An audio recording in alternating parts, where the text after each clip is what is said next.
La presidenta interina de Venezuela, Delcy Rodríguez, aprovechó el feriado que había decretado por el triunfo de Venezuela en el Clásico Mundial de Béisbol para, en medio de ese día festivo, producir la destitución de el ministro de Defensa, el ministro eh, Padrino López. La presidenta de Venezuela, Delcy Rodríguez, destituyó a Vladimir Padrino López tras más de una década como ministro de Defensa en el país suramericano y designó en su lugar al general Gustavo González López, 2 meses después de la captura del presidente Maduro.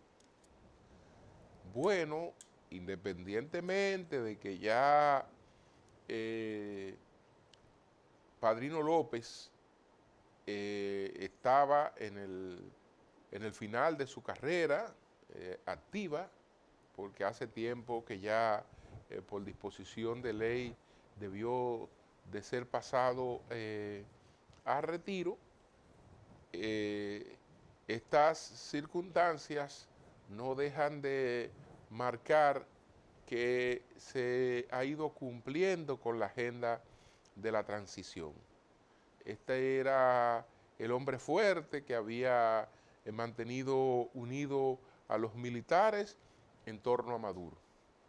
Pero los propios militares querían que él se fuera porque él tenía taponado los ascensos, porque no había paso a ninguna otra generación. Él, con todos estos años, pues en el Ministerio de Defensa y al frente de, del Ejército. ¿Cuál será su suerte futura? Vamos a ver. Él está pedido por Estados Unidos y se ofrecen 15 millones de dólares por su captura.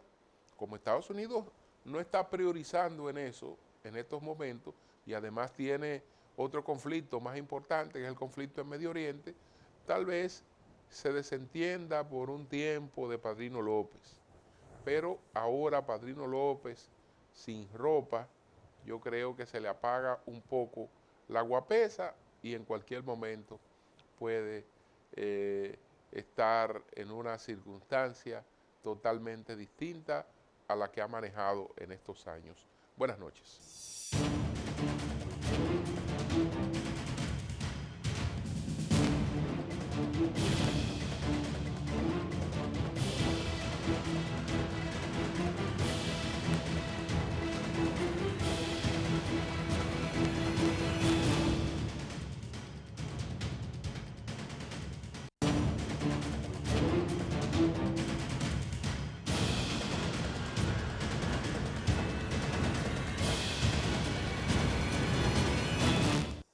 Bueno, muchos comentarios, eh, diferentes opiniones ha generado la decisión de un no al lugar para el caso de Jean Andrés Pumarol. Jean Andrés Pumarol pues le quitó la vida de 36 puñaladas a la señora de 70 años de edad, Ivonne Handal Abu Gabir. Y también a una perrita, hirió a su propio padre, etc. Esto se entiende que ocurrió en una situación de un brote psicótico. Eso es una eximiente, es decir, una eximente, ella queda eximido, una persona en caso de responsabilidad penal, en caso de que a la hora de la comisión de un hecho no esté en dominio de lo que hace, no tenga un sentido claro de lo que está haciendo. El asunto yo sé que no es tan fácil de asimilar, porque de todas maneras la decisión se ha dado en instrucción. Hay quienes entienden, y tal vez en esto pueden tener algo de razón, que independientemente de que la decisión iba a ser igual a la emitida por el juez de instrucción, tal vez esto debió ocurrir en un juicio de fondo, donde los hechos pudieran ser analizados con mayor, digamos, tranquilidad, con mayor frialdad, con mayores dominio de todos los detalles y en una cuestión oral y contradictoria. Ahí iba a ocurrir lo mismo, porque evidentemente que hay una historia.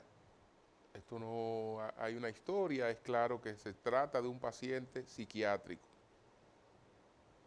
Se trata de un paciente psiquiátrico. Incluso ese paciente le ocurrió eso estando medicado. Probablemente situaciones que se habían dado en su familia lo llevaron a un colapso. Recientemente se había producido la muerte de su abuela, doña Socorro Castellano. Estaba en estado de gravedad su otra abuela. Y bueno, estas personas desarrollan una situación de dependencia. El caso es que de todas formas tenemos que estar conscientes de algo. Él representa un peligro para su familia y para cualquier persona que interactúe con él.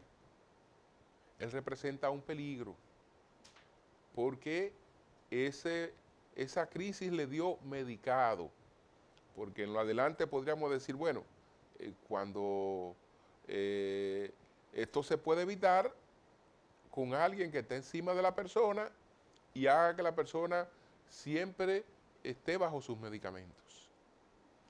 Entonces, como esto se le puede repetir aún estando medicado, la pregunta es, ¿dónde puede desarrollar su vida? ¿Y cómo puede desarrollar su vida? Porque hay vidas de los otros que están expuestas. Este mismo incidente o accidente, estos mismos hechos, cuando llegan a sus momentos de lucidez y él es consciente, se hace consciente de las situaciones en las que incurrió, eso mismo le puede desatar en cualquier momento cualquier crisis. Entonces, la sociedad tiene que preguntarse qué hago con individuos que están en esa circunstancia. ¿Cómo evitamos que sean un peligro para sí mismos y para los demás? Entonces, yo sé que esta familia está muy, muy indignada, incluso personas con posiciones importantes han opinado de manera contraria a la decisión del juez, que luce apegada a la ley. Y se supone que este es un país democrático, este es un Estado de Derecho, y lo que tiene que hacer un juez es no aplicar lo que se entiende que él debe aplicar o lo que la indignación de unos afectados entienden que él debe hacer, sino él lo que debe hacer es lo que la ley le manda hacer. Y en esto todo indica que hizo lo que la ley le mandaba realmente hacer. Una pausa, retornamos en breve.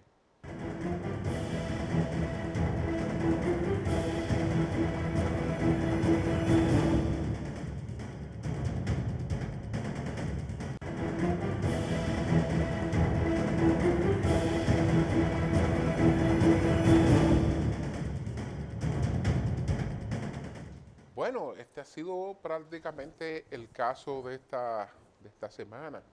Por eso nuestro equipo consultó al abogado Víctor Eddie Mateo y formuló las 3 preguntas sobre el caso del no al lugar a Jean Andrés Pumarol. Adelante.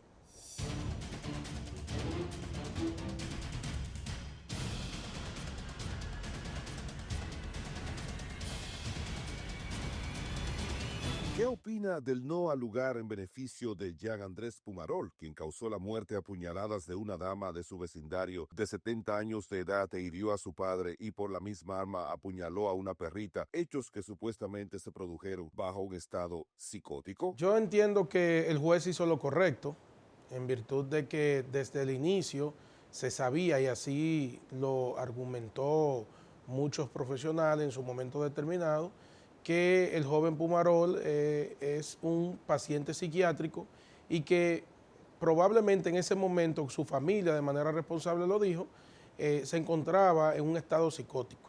Entonces en ese sentido entiendo que el juez, haciendo alusión a lo que es el principio de legalidad en un Estado de Derecho, tiene que sujetarse al presupuesto que le presentan las partes. Y en virtud de eso, este joven, esta persona, ante este doloroso y lamentable hecho que ha consternado el país y que, ¿verdad?, todo el consuelo para la familia, pero el juez no le quedaba de otra porque la persona se pudo demostrar, según la pericia del INASIF, que esta persona se encontraba en un estado psicótico, como he dicho anteriormente. ¿Es contradictorio o puede ser compatible el hecho de que declare un no al lugar quien antes ha rechazado una declaratoria de imputabilidad? Mira, no es contradictorio porque al momento de, quizás el juez no contaba con todos los documentos suficientes al inicio del proceso y sobre todo de que tenía quizás que observar otros presupuestos. De hecho, la parte de su abogado que representa a la familia del joven Pumarol fue que apeló la decisión que había adoptado. Entonces el juez lo que hace es valorar nuevamente ¿verdad?, lo que se le presenta, y en virtud de eso entonces se pudo demostrar que él estaba en un estado psicótico. Entonces el juez tiene que supeditarse a lo que establece el artículo 64 del Código Penal, aún vigente, que establece de por qué una persona puede ser declarada inimputable. El juez no puede ni extralimitarse ni hacer menos. ¿Cómo puede evitarse que bajo circunstancias similares la misma persona incurra en otros crímenes? ¿Una reincidencia resistiría la misma calificación? ¿Deben estar informados los vecinos de las condiciones de una persona que en estado de crisis pondría sus vidas en peligro? Claro, hay formas. De hecho, aquí hay una ley, que es la ley 1206 de salud mental. Está el mismo código penal, que a veces la gente piensa que un código penal simplemente el objetivo es castigar. No, de lo que se trata muchas veces es hasta de prevenir. Entonces, cuando tú combinas el código penal con la ley 1206 de salud mental, ¿qué te dice esa combinación? Que tiene que haber un seguimiento tanto de la parte judicial, pero también hay una gran responsabilidad del Estado a través del Ministerio de Salud Pública. Y esa persona obviamente tiene que darle un seguimiento, hay que llevarlo, ¿verdad?, referirlo a los médicos especialistas y no puede estar, ya de ahí en adelante esa persona hay que tomar, si antes se tomaba, hay que tomar medidas, resguardar, porque ciertamente entonces se puede demostrar, esto puede convertirse en un peligro público nuevamente. En cuanto al tema de que si hay que avisar, aquí hay que entender que hay dos derechos que pudieran, ¿verdad?, verse envueltos. ¿Cuáles son? El de la dignidad de la persona. En el caso de este joven, la familia tiene quizás el deber, porque ya él viene siendo, ¿verdad?, inimputable, un enajenado mental, una persona que tiene un tratamiento especial. Entonces, a la familia le corresponde resguardar la dignidad de él. Pero por otra parte, también es un acto de responsabilidad el hecho de que la familia tiene que tomar todas las medidas en cuanto a los vecinos y notificar. De hecho, creo que en este caso, en algún momento la familia lo hizo con el edificio. Es decir, se sabía que él tenía un estado psicótico, que podía caer en cualquier momento en un estado psicótico. Entonces, sin lugar a duda de que sí existe una obligación, y en el caso de la reincidencia, entonces decir que aunque en principio nadie puede ser acusado 2 veces por la misma causa, pero el hecho es de que si volvería a agredir a otra persona, esperemos en Dios que no, entonces sin lugar a dudas que estaría ante una nueva situación cualquier tribunal que sea apoderado respecto a esto, y aunque la reincidencia no es castigable como tal, sí hay que entender que cada proceso es distinto y que la individualidad de la pena le permite al juez, entonces en este caso, evaluar nuevamente cualquier situación. Esperemos que no, reitero, esperemos que el Estado en su conjunto, incluyendo al Ministerio de Salud Pública, le dé el seguimiento y la supervisión y el acompañamiento, porque no solamente es una decisión judicial, sino también aquí tiene que haber un acompañamiento de la propia familia y del Ministerio de Salud Pública.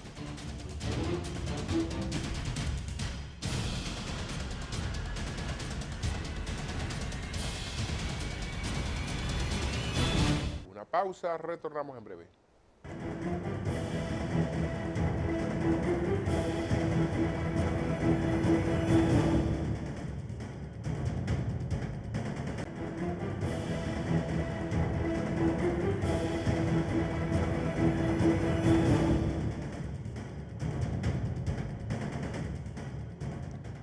Bueno, esta semana he criticado una iniciativa de ley de Fuerza del Pueblo que pretende que los padres queden obligados por ley a la manutención alimenticia de sus hijos mayores de edad cuando estos estén cursando una carrera universitaria. Es decir, que la responsabilidad legal hoy se supone, no es así, que concluye a los 18 años. Entonces, se quiere que por ley se establezca que sigue el padre obligado a la manutención mientras el hijo realiza una carrera universitaria.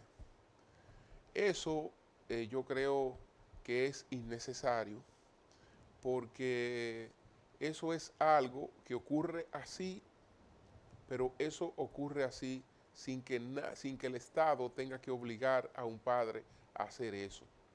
Eso el padre lo hace por su sentido del deber, lo hace por amor, lo hace por su deseo de que el hijo pueda tener una vida futura exitosa.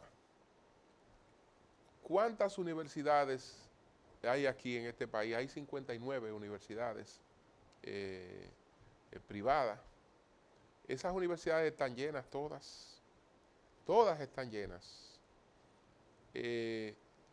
Hay personas que están en ellas ya adultas, que pagan ellos mismos sus carreras, sus estudios. Pero todos esos jóvenes que están en esas universidades la pagan con mucho gusto, con sacrificio, sus padres, y no hay ninguna ley que ha tenido que obligarle a eso. Esa ley es totalmente innecesaria, es decir, colocar al Estado en lo que es la relación de un padre con sus hijos, que eso es un asunto del ámbito, digamos, de esa familia. El padre, desde luego, hace lo que puede,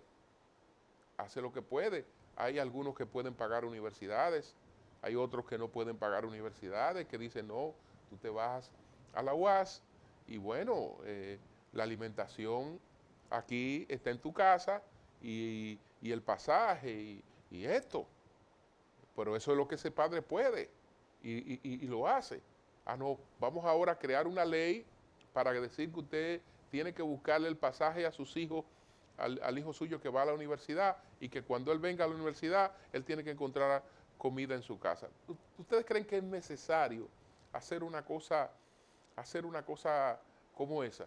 La excusa es que hay en otros países que se han aprobado iniciativas similares, sí. El globalismo implica la aprobación de cuchumil leyes y de abrumar a los estados con leyes para que no se cumplan. Total, lo que se pretende es que la gobernanza sea cada vez más limitada, la local, y que entonces organismos supranacionales que nadie los ha escogido tracen las políticas que se siguen en los distintos países del mundo, en vez de que esas políticas las tracen sus propios gobiernos. Pero sus propios gobiernos están tan maniatados con esta cantidad de cosas absurdas que se viven haciendo que quedan incapacitados para poder actuar. Bueno, que puede que hayan padres que no hagan eso, que no sean solidarios, que les importe poco la educación de sus hijos. Bueno, ese es un problema de la sociedad, pero para eso no hay que producir, para eso no hay que producir una ley, porque en verdad, si vemos a la mayoría de los padres dominicanos, esos padres no terminan los compromisos con sus hijos porque el hijo esté en mayoría de edad. Es decir, el padre sabe que tiene compromiso con su hijo mientras el hijo está estudiando. Eso lo sabe cualquier padre o cualquier madre. Lo sabe y hace lo que puede para poder ayudarlo, y a veces hasta lo que no puede lo hace para poder ayudarlo. Pero a mí me parece que es un absurdo de que pretender crear una obligación para que entonces tengamos a padre e hijo en los tribunales, porque entonces la manutención, ¿quién le establece? Hay que ir ante un juez para establecer qué monto que hay que buscar y qué puede aquel, qué puede este. Hermano, porque estar inventando todo lo que se ve por ahí y traer cosas que son totalmente innecesarias. Señores, ¿cuáles fueron los 10 temas de mayor impacto esta semana? Adelante.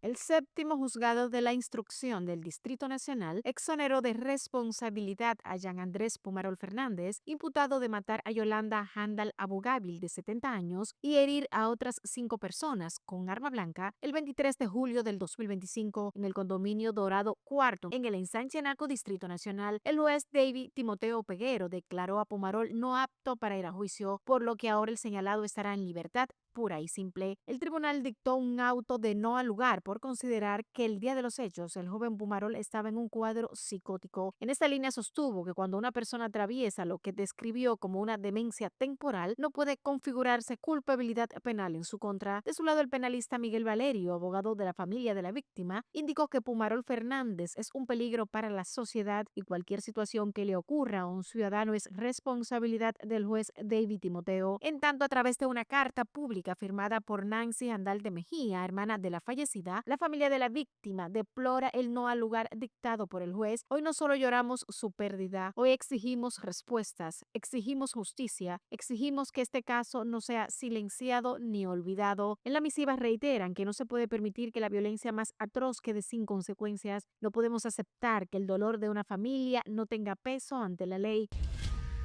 Al presentar el pasado martes la rendición de cuentas de su primer año de gestión, la Procuradora General de la República, Jenny Berenice Reynoso, testimonió la transformación sin retorno de un ministerio público que se centra en las personas y que actúa como arquitecto de la paz social y garante del Estado de Derecho. La administración de justicia no puede ser un ejercicio estático de aplicación de códigos, es el pulso vital de una democracia. Como servidores públicos que somos, con una visión innegociable de honestidad, entendemos que el Estado no se administra, el Estado se reforma, se transforma y se innova, dijo Reynoso. La procuradora resaltó la revolución institucional que vive el Ministerio Público, con nuevas acciones para la persecución de la criminalidad, la protección a las víctimas, la cooperación jurídica internacional, el fortalecimiento de la carrera de los fiscales, los aportes al desarrollo institucional del país en materia de reformas legislativas y la implementación de tecnología para garantizar un mejor servicio a la ciudadanía.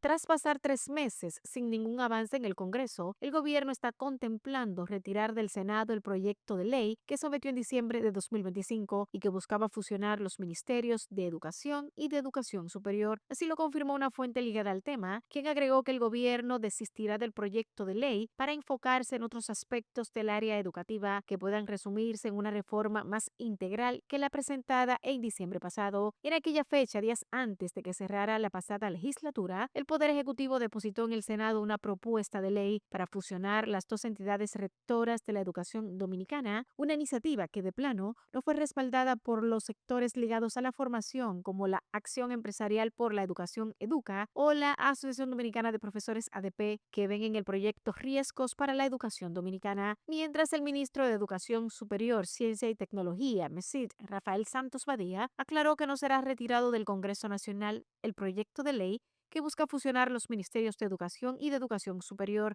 ya que forma parte del proceso legislativo en curso. En ese sentido, expresó que no se contempla la fusión entre el Ministerio de Educación, MINER, y el MESID, sino la creación de un nuevo sistema educativo en el marco de una profunda reforma. El gobierno presentó el proyecto de construcción del puerto espacial comercial en el municipio de Oviedo, provincia Pedernales, una iniciativa con la que busca posicionar al país en la industria aeroespacial. Durante un acto realizado en el Salón Verde del Palacio Nacional, Burton Catlett, presidente de Launch on Demand, LOT, empresa que desarrollará el proyecto, ofreció los detalles técnicos, logísticos y financieros de la obra, que contempla una inversión superior a los $600 millones. El ejecutivo aseguró que el proyecto no implicará costos para el Estado dominicano, al indicar que será financiado en su totalidad con capital privado. Afirmó que será uno de los proyectos más ambiciosos en materia espacial a nivel mundial. Según el representante de la empresa, el proyecto generaría cerca de 25.000 empleos. Además, indicó que la República Dominicana fue seleccionada por sus condiciones geográficas, destacando su cercanía al Ecuador como una ventaja para los lanzamientos espaciales, así como su acceso a puertos marítimos y aeropuertos. El ejecutivo proyectó que el primer lanzamiento de cohetes de este territorio dominicano se realizaría en mayo de 2028.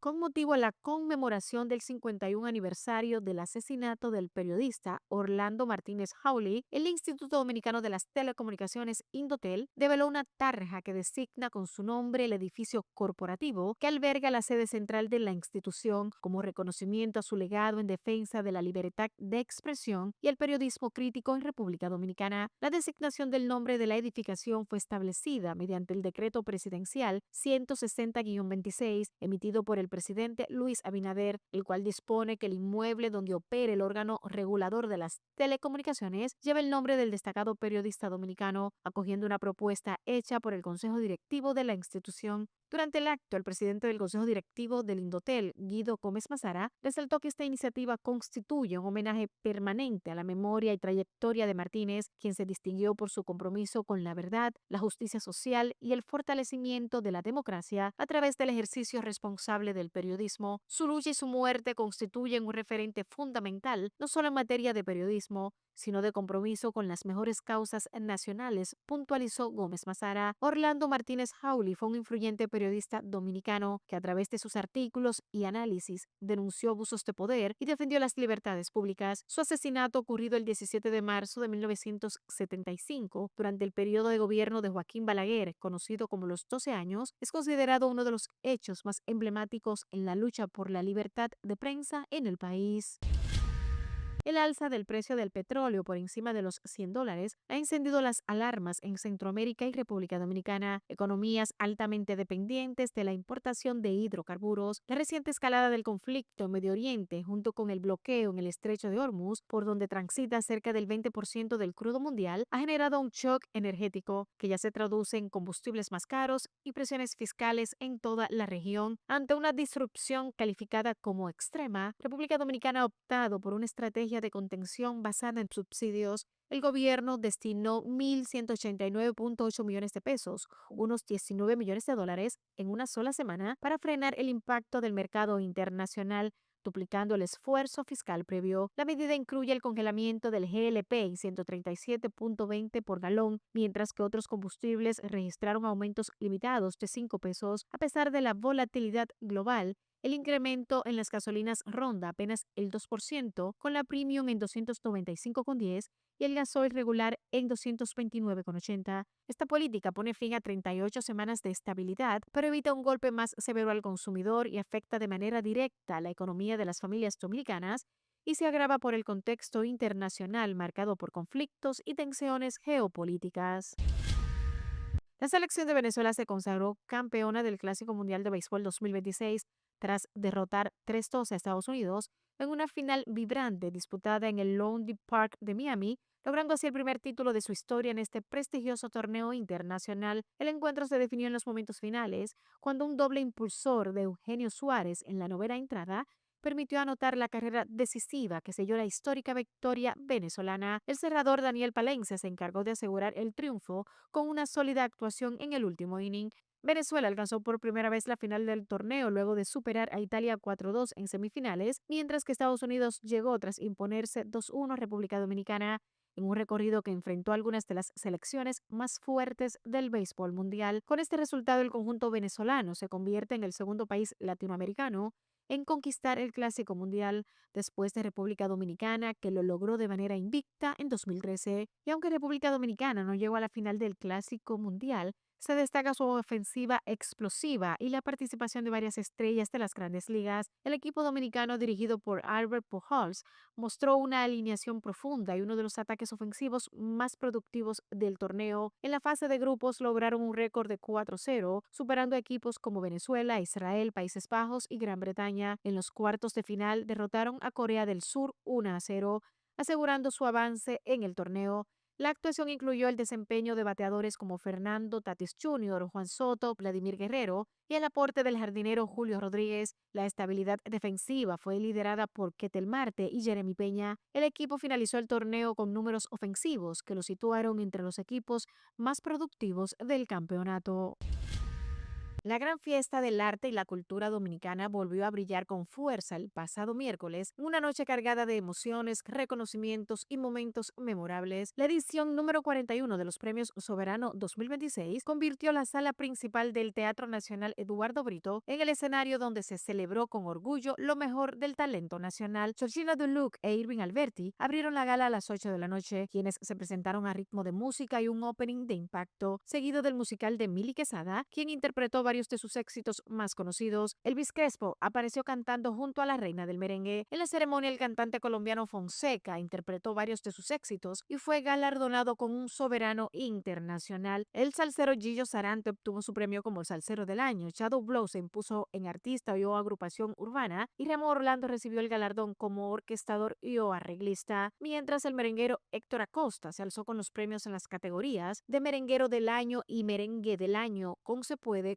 composición de Nelson de la Hoya. El álbum del año fue para Infinito Positivo de los hermanos Rosario, bachatero del año El Chaval de la Bachata y El Prodigio fue galardonado como conjunto típico del año. En tanto, como comunicadora destacada en el extranjero ganó Amara la Negra, presentadora del año Luz García y como animadora del año Nelfa Núñez. El galardón de comediante del año fue a parar a manos de Rafael Bobadilla, mientras que el premio Stand-Up Comedy fue para Carlos Sánchez. La gala también rindió homenaje a figuras de gran trayectoria como Dagoberto Tejeda, José Antonio Rodríguez y Carlota Carretero, quienes recibieron reconocimientos especiales por su aporte a la cultura y la música dominicana. El tributo al fallecido Ruby Pérez, quien murió bajo los escombros de la discoteca Jet Set el 8 de abril del año pasado, estuvo a cargo de Marta Heredia y Barak. El homenaje emotivo y con una visual atractiva incluyó también a otras figuras que perdieron la vida ese año, entre ellas el intelectual José Rafael La Antigua, el dramaturgo Franklin Domínguez, la diseñadora Cici Bermúdez y René Fortunato, entre otros.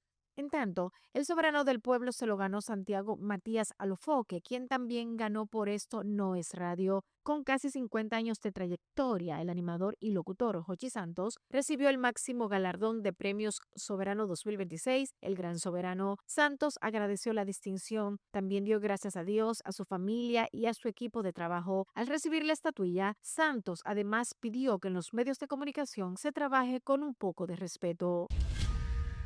El presidente de Irán, Masoud Pezeshkian, informó la muerte del secretario del Consejo Supremo de Seguridad Nacional de Irán, Ali Larijani, tras un bombardeo atribuido a Estados Unidos e Israel en territorio iraní. Además de Larijani, también murieron en el ataque su hijo, uno de sus adjuntos y varios guardaespaldas, según confirmó el propio Consejo citado por la agencia de noticias Misan. Larijani estaba considerado una de las figuras políticas más influyentes del régimen iraní, que había sido descrito por la prensa árabe como el hombre más importante solo por detrás de figuras clave como Mojtaba Khamenei. Además, fue presidente del Parlamento iraní durante más de una década y excomandante de la Guardia Revolucionaria. La última vez en la que apareció en público fue el pasado viernes, cuando participó junto a otros responsables y miles de personas en una marcha en la capital iraní para desafiar las amenazas a Irán y manifestar su rechazo a la guerra contra su país.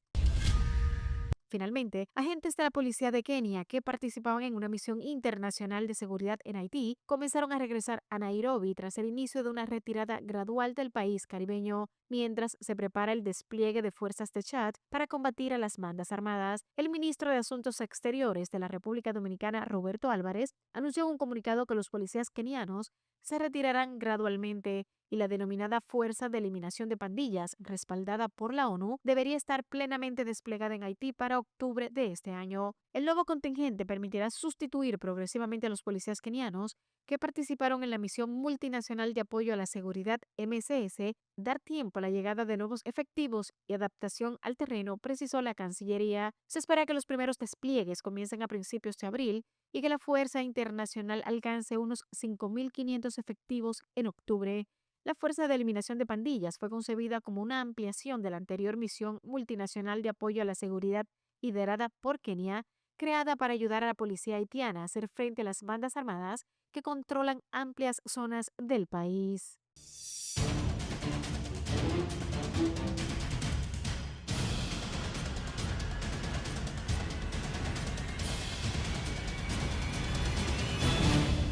Una pausa, retornamos en breve.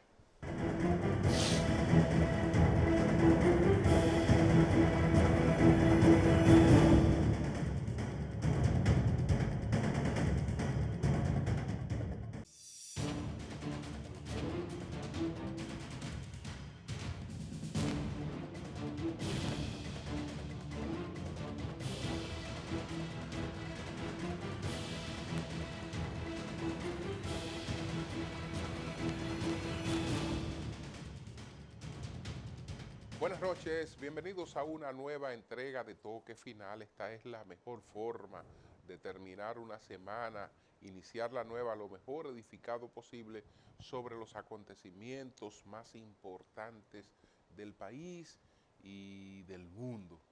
Quiero felicitar a Jochi Santos y también a los premios soberanos, porque al honrar se honran. Y con este gran soberano que se le otorgó a Jochi Santos se reconoce pues una trayectoria sumamente exitosa,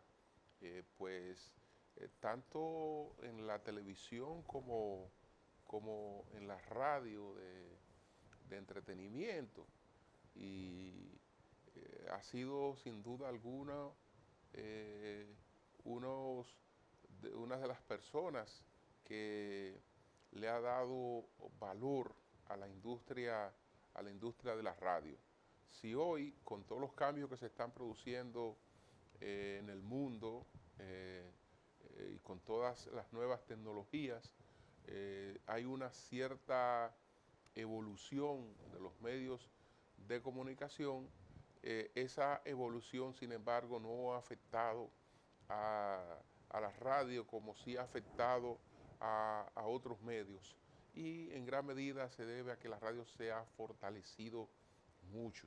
Y cuando se analiza esa fortaleza de la radio, la figura de Jochi Santos, sin duda alguna que ha hecho grandes aportes, un gran promotor de nuevos talentos, una persona realmente que le comunica una visión positiva al país, una forma de que la gente pues concluya sus jornadas y independientemente de cómo haya tenido el día, pues encuentre unas horas de ocio. Así es que vamos a presentar este momento del anuncio del gran soberano a Jochi Santos y las palabras que pronunció en la entrega de los premios soberanos. Adelante. Por toda una vida dedicado a la comunicación, a la producción y al humor, el gran soberano es Jochi Santos.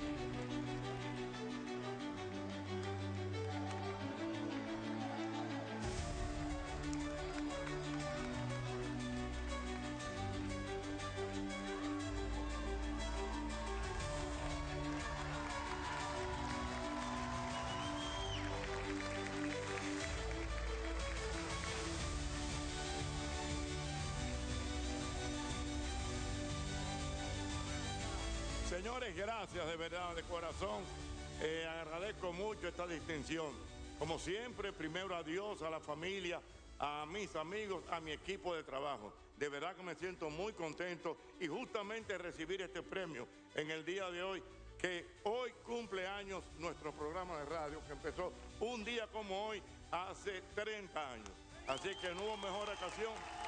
Y mi mensaje final, que por favor ya la comunicación de nuestro país como que haya un poquito más de nivel y de respeto. Eso es lo único que yo pido. Así que gracias de corazón, buenas noches y seguimos para adelante. Ha sido un placer. Bueno, felicitaciones a Jochi Santos, indiscutiblemente que este es un premio muy merecido, muy merecido. El Banco de Reserva está llevando a cabo una feria hipotecaria en Nueva York y Lawrence. Esta es la tercera feria hipotecaria que lleva el Banco de Reservas en Nueva York y Lawrence. Es una oportunidad para que dominicanos de la diáspora pues encuentren las facilidades de financiamiento, la asesoría necesaria para adquirir una vivienda en República Dominicana. Eso tiene una ventaja porque cualquier compra que se hace a través de este mecanismo tiene la debida diligencia, por lo general casi siempre son proyectos manejados a través de fiducia. Lo que quiero decir es que los dominicanos a veces que residen en el exterior hacen inversiones no tan seguras, porque vienen directamente o desde allá o envían el dinero a algún familiar para tratar de hacer una compra y las cosas no siempre quedan con las seguridades que requiere una inversión. En este mecanismo ese es un asunto realmente resuelto. Quiero también referirme a una conmemoración que nunca podemos dejar pasar por alto. Me refiero a que el pasado jueves, el 19 de marzo, se conmemoró el 182 aniversario de la batalla del 19 de marzo. Esa batalla fue clave para sostener la declaratoria del 27 de febrero de 1844. Cuando se produjo esa declaratoria, pues Haití nos emplazó a dejarla sin efecto. Y como mantuvimos con firmeza nuestra declaratoria de separación de Haití, nuestra declaratoria de independencia, entonces el presidente haitiano, Charles Herald, vino en persona, dividido en tres grandes grupos, con más de 10.000 personas cada uno, a invadir nuestro país. Y el grupo que él encabezó, la columna que él encabezó, pues el batallón que venía a su frente, vino por Asua. Y en Asua se libró la batalla del 19 de marzo. Esa batalla fue clave. Los dominicanos, pues en una acción sorpresa, realmente alcanzaron una victoria.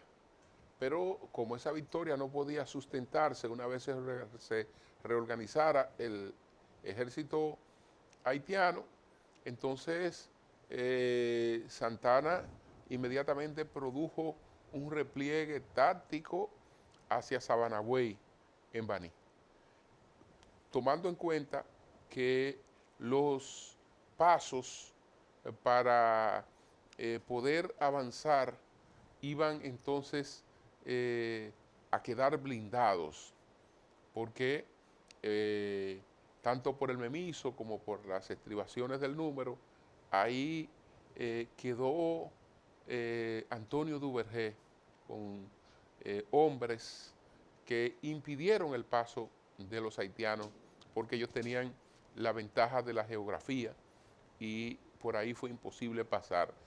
El resultado fue que hubo un estancamiento de los haitianos en Asua.